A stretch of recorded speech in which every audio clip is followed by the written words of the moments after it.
kulanti wacan oo wanaagsan markale barnaamijkeena xiisaha leh ee kulanka waalidiinta Arbaca iyo Axad walba waxaan idin diyaarinaa khabiro idin iyo xirfado aad ku wanaajin kartaan waalidnimada iyo sidoo kale madal aad ku wada wadaagi kartaan fikrada idinka waalidiinta ah. waxaa jira siyaabo badan oo aad ku ogaani karto qofka shucuurtiisa, balse waxa ugu cad adoo dhowrato sida uu u dhaqmaayo iyo waxa uu ku hadlayo qofka. dhaqdhaqaaqa luqadda jirkiisa. cilmi baaris la sameeyay ayaa lagu sheegay in 80% isgaarsiinadu ay tahay mid hadal mise qowl aan lahayn, taas oo macnaheedu tahay inay ka imaato hab dhaqanka jirka iyo muuqaalka wajiga qofka. intana badan ma rabno oo ma doonayno in aan ka hadalno shucuuraheena siba kolka ay inaga si gaar ah inoo taabanayaan. marka waxaa dhacdaa in jirka isaga lee uu sharaxo shucuurta uu markaasi xambaarsan yahay. caruurtaada sideed ku garataa dareenahooda, shucuurahooda ma soo saartaa, sideed uga caawisaa walwalka iyo walbahaarka, jahwareerka iyo waqtiyada adag mise marxaladaha adag ee markaasi wajahaan. magacaygu waa Farxaan Cali Mukhtaar. barnaamijkeena maanta waxaa marti noogu ah cilmi nafsiyaqaan aqoon-yahan Caasha Xasan Cabdulle oo ah khabiirad ka hadasha arrimaha guud ee maskaxda iyo baahiyaha gaarka ee aadanaha kuna sugan caasimadda Nairobi. barnaamijkani ayaa waxaa laga dhageystaa Kenya, Soomaaliya iyo Itoobiya. waxaan doonaynaa dhageyste inaan maqalno afkaartada ku aadan qodobkeena maanta, mise ma haysaa su'aal guud oo aad doonayso inaan kaga jawaabno barnaamijkeena xiga, mise soo jeedin iyo talooyin aad haysid lana wadaagi rabtid waalidiinta kula midka. intaanan u gudagelin barnaamijkeena maanta waan martida fursad siinin aan wada dhageysano aragtida waalidiinta Geeska Afrika oo aan wax ka weydiinay sida ay uga caawiyaan carruurtooda kolka ay dareemayaan cabsi mise walwal. sida tan ayay uga falceliyeen. waxaan u taaraa quraanka qariibka si hooyo dhageystaan. mararka kale waan sheekeeyaa oo waxaan ka bixiyaa cabsida ay dareemayaan. wadada ugu habboon oo aan ku caawin karo waa inaan ka farxiyo marka horeysa. waan inaan u soo gadaa waxyaabaha uu jeclaan jiray aan ku ogaan jiray inuu jecel yahay. kadib waa inaan geeyaa meelaha ay ilmaha ku ciyaaraan uu soo ciyaaraa. kadib hadduu soo noqdo walwalka iyo cabsidii ku jirtay wiilkayga way ka baabaaday. waxaad uga caawin kartaa horta cabsida waxay ugu timaadaa caruurta markay yaryar yihiin. laba dhinac ayay ugu imaadaa. mid oo ah caruurta uu la nool yahay iyo mid kale oo ah xagga waalidka iyo xagga macallimiinta. mid ay ugu imaanay caruurta uu la nool yahay waxa weeyaan caruurta uu la ciyaaro markay isdigaalaan mase markii ay shay uu asaga lahay ay ka qaataan caruurta wuxuu dareemayaa walwal iyo walbahaar. markaasi waxaad samayn kartaa waa caruurtii ayaad u tegi kartaa haddii uu canuga ma aragta caruurtaasi ka yar yahay. caruurtaasi ayaad la hadli kartaa oo ha iga dilin aniga kaa reebaya ayaad dhahaysaa. walwalkii way isdaynayaan iyo cabsidii. midda kaloo ah cabsida xagga kaga timaado waalidka iyo macallimiinta waxa baraya. waalidka waa cabsi adiga xaggaada ka timaaday oo ah in canugaagii aad u hanjabto oo dhahdo waan ku garaacaya mase waan ku dilaya haddii aad waxaan samayn wayso. canugii markuu cabsado waxaad dhahaysaa adiga uu kaa cabsanaya xagga waalidka. cabsidaasi waxaad dhihi kartaa canugaaga adiga ayaa la hadlaya oo dejinaya, qalbigiisa dejinaya oo ku oranaya kuma garaacayo, wiil fiican ayaa tahay, waxba kuma yeelayo.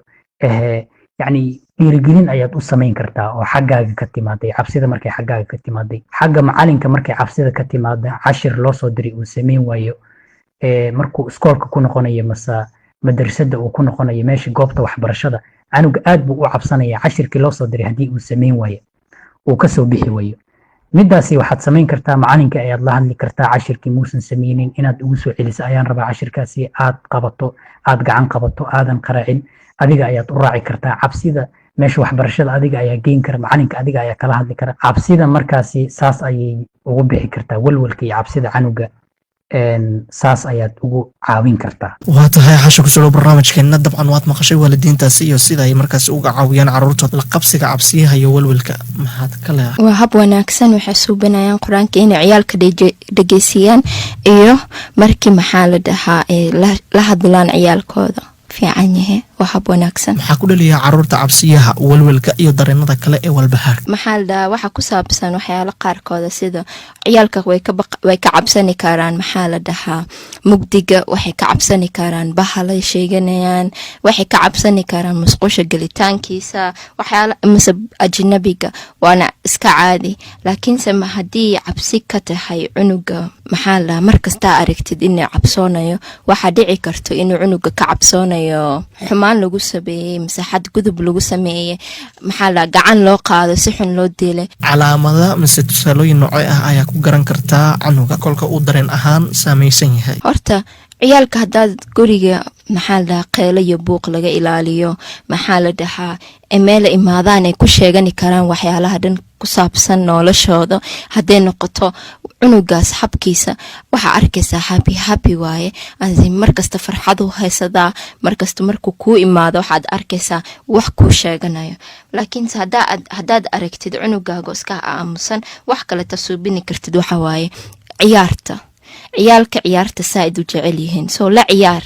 xataa haddaad aragtid inuu banaanka ku ciyaaraynin iskaba keen alaabtaas ku mashquulaan, waxa dhan maskaxdooda ku jiro mise niyadooda ku jiro hal maray kasoo baxaysa. caruurta ayaa rabshado badan ka daawada wararka, taasi may saameyn kartaa shucuurahooda? waalidiinta maxay sameyn karaan si ay u xakameeyaan taasi? aad iyo aad waalidiinta waxay ka xakameeyni karaan ciyaalka haddaad aragtid inay daawanayaan waxyaalo maxaa la rabshay waxaasiyo inaad ka kala yareysid. haddii saaid u jecel yihiin halkii ma isbuuciba hal maalina daawashiini kartaa, maalmaha kaletana waa iska wadeynaysaa, maalmaha kaleta waa ka qabanaysaa. ka waran dagaalada iyo rabshadaha guriga ee dhexmara waalidiinta, siday u saameysaa dareenka kobcaya ee canuga? ciyaalka markay arkaan waalidiintu isdagaalayaan walaaca ku bilowdo, walwal iyo walaac. waxaa jirta ilaahay siduu nagu abuuray maskaxdeena wuxuu ka dhigay dhinac oo maxaa la walwalka iyo walaaca iyo kadeedka system oo maxaa lahaa oo hagaajini karto oo nidaamiso systemka oo nidaamiso maxaa la waxa ciyaalka ku dhacayo. soo haddaad aragtid maalin kasta cunuga hooyadii aabihii u dhegeysanaya, mid buu jeclaana miduu nibcanaanaya, markastana asaga isku mooday in daraadiisa laisku dagaalayo. soo walaac badana ka dhalani karo cunuga markuu weynaado, xitaa waxaa arkaysaa uu xanaaq badnaani karaa dabeecad, mise maxaa la dhahaa cunuga wuu isxirxiraa. ma arkaysid qofka dadka kaleeto ma la macaamuli karo, asaga laftirkiisa mis la macaamuli karo, noloshiisa dhan way ka haleysantay. nasiixooyin mise talada ugu dambaysa aad u hayso waalidiinta? waxaan kula talini lahaa haddii adiga iyo xaaskaaga mise ninkaaga wax idinka dhexeeyaan, oo waxa fiican inaad qolkiina gala sida nidaama, si dad bid'aadana maxaa la isxushmeynayaan, isla hadla. haddii hadal idinka dhexeynin arooskaas ma jirayo.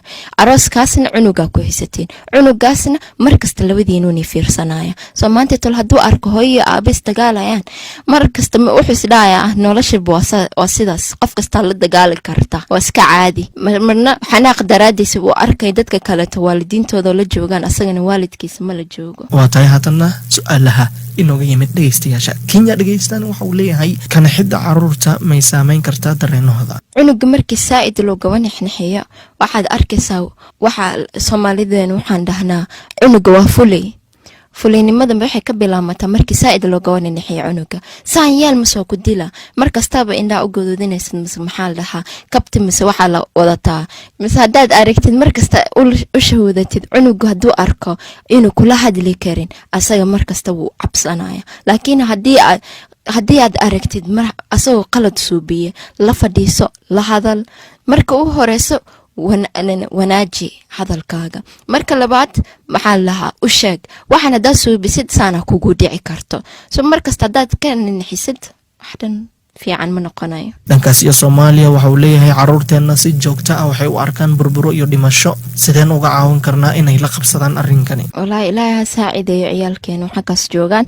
maxaa la dhahaa ciyaalkaas camal waxaa ku saacideyni kartaa la hadal, ha ka hadlaan waxa ku dhaca meeshaas, ha ka hadlaan waxay arkeen. markay hadalka badiyaan waxaad arkaysaa ayaga xataa maskaxdooda way soo gelaysaa tartiib. waxaana si fiican u haboon in maxaa la meelahaas camal laga fogaado, laakiinse ma laga fogaani karo badankiisa.